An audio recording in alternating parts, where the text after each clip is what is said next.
Hi, Dr. Wally Taylor from Texas Integrative Wellness in Austin, Texas. I wanted to talk to you a little bit today about a specific concern that I have in my practice of chronic complex illness here in Austin.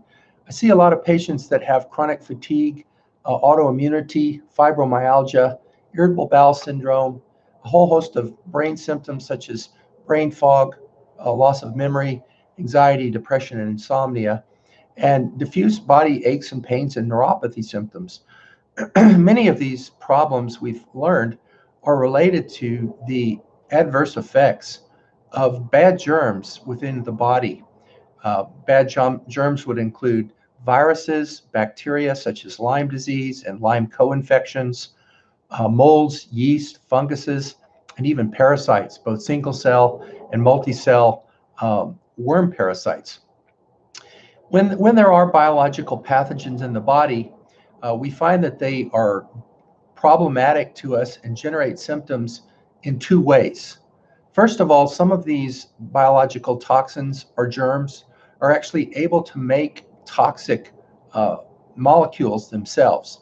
A good example of this would be the botulism germ causing death from botulism toxin release into a can of, say, contaminated beans, or the tetanus germ, Clostridium tetani, causing death in a case of lockjaw associated with the tetanus toxin.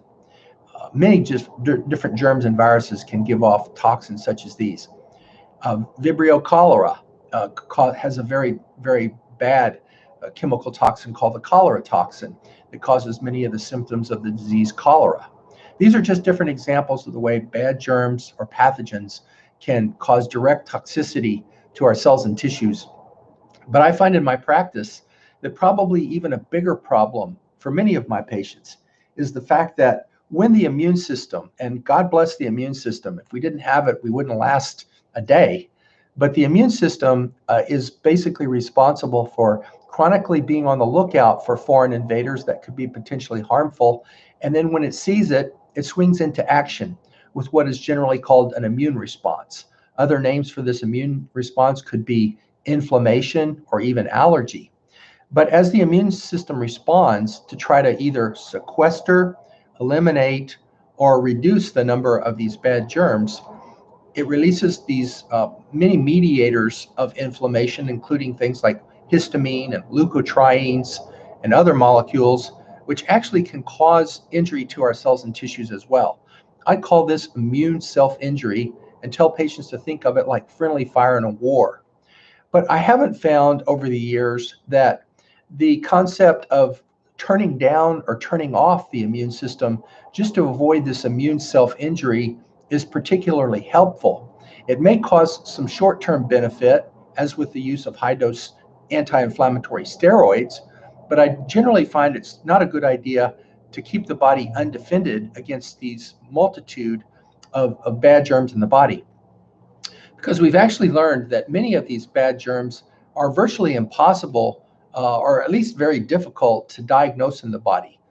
They're not easy to culture, so we can't just take a throat swab or a urine sample and culture them.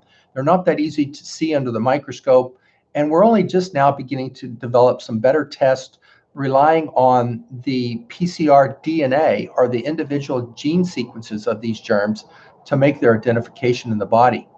But as it turns out, there's many of these pathogens. Each of us has any number, and some of them are actually even present from birth. So if we have these many bad germs in the body that are causing problems, the question becomes, how do we work? How do we combat them, or how do we try to get rid of them, or at least reduce their numbers? As it turns out that many times it's virtually impossible in some cases to completely eradicate some of these pathogens once they've entered the body. And it's also very important to try to do this in a way where we do not eliminate the vast majority of the germs in the body, which are known to be good germs, so-called probiome or microbiome. And the reason that so many of us have been told to take probiotics to replace the good bacteria. Well, one of the things that I find that we're up against when it comes to these bad germs is that over the eons, these pathogens, many of them, have evolved or developed some very, very elegant and difficult to manage mechanisms to evade the effects of our immune system. You know, genes from the germs are capable of making proteins just like our own genes can make proteins. And these germs have learned to make proteins that are very, very crafty when it comes to trying to avoid the immune system. One of the ways that they do this is through our vitamin D system. You know, our body uses vitamin D not just for calcium metabolism, but it also plays some big roles in the function of our immune system, especially acting through the effects of the vitamin D receptor protein and the vitamin D binding protein or carrier protein. Well, it turns out that these germs have developed mechanisms to disrupt the effects of vitamin D so that we do not get the full immune capabilities from our vitamin D system. We do know that the body makes a number of antimicrobial peptides, proteins that actually have antibiotic effects. Many of these germs have developed systems to defeat these. The immune system the bacteria, some of them have even learned how to go inside of our cells to escape detection by the immune system. A good example of this is the HIV germ or virus, which has actually learned how to go within our white blood cells and can avoid detection and even can end up with destruction of certain cells of the immune system that causes a dramatic drop in the function of the immune system. The interesting thing is once the immune system becomes adversely affected or suppressed, seems to open the door for many other germs that might not otherwise on their own be so problematic for the body to become way more harmful. And this is a concept that has been called by Dr. Amy Prohl, Proal, she calls it successive infection. And it's where you start with maybe one or two pathogens, and then because of the immune system suppression and disruption, you can end up opening the door for other pathogens to come into the system and become more problematic.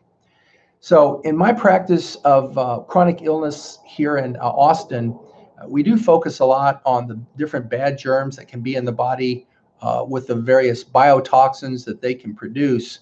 But we pay a lot of attention to the role of the immune system in these situations. And we find that often rather than being as aggressive about using antimicrobials, particularly man-made antimicrobials, which definitely have are a two-edged sword, we find that different techniques to try to boost the immune system, often through natural mechanisms, such as nutrient replacements, sometimes herbals, sometimes using physical effects such as certain wavelengths of light and oxygen, are other very helpful ways that we can often restore a more functional immune system that is more successful in fighting back against many of these pathogenic invaders that lead to these symptoms of chronic complex illness. So in future upcoming videos, I'll talk a little bit more about some of the specific things that we do to try to help the immune system be stronger and more effective at being able to fight off these pathogens, keep them under control, but in a way that doesn't lead to as much immune self-injury or friendly fire, which actually generates a lot of the symptomatology that we see. So I hope you liked the video. Hope it's helpful. Please consider following my YouTube channel and my social media Facebook page, Texas Integrative. Please feel free to share this with your family and friends, and stay tuned. Have a blessed day.